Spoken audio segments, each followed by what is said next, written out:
నగరంలో శుక్రవారం నూతనగూడ కమిటీ ఆధ్వర్యంలో వంగవీటి మోహన్ రంగ 78వ జయంతి వేడుకలను ఘనంగా నిర్వహించారు. ముందుగా ఆయన విగ్రహానికి పూలమాలలు వేసి ఘనంగా నివాళులర్పించారు.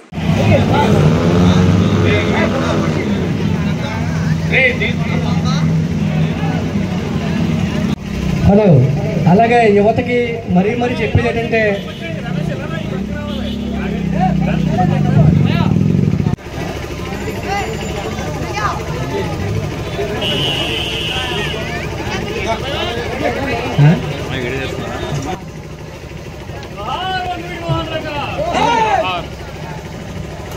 డైనమిక్ లీడర్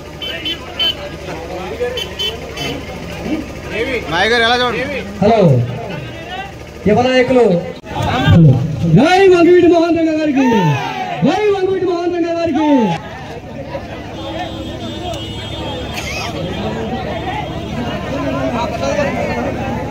మన యొక్క కాపు జాతికి తీరం ద్రోహం, మనకు తీరం నష్టం కూడా.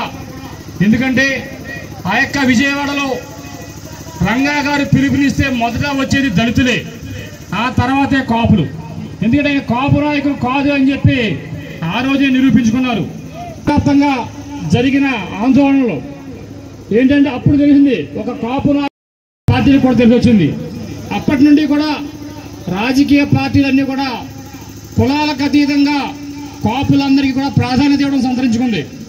అప్పటి వరకు కాపులకు ఇచ్చిన సీట్లన్నీ, ఆ తర్వాత కాపులకు ఇచ్చిన సీట్లన్నీ మని కూడా మన గణాంకాలు తీసుకుంటే రంగా గారి మరణానంతరం కాపు జాతి మేల్కొంది. దాన్ని పరిగణలో తీసుకుని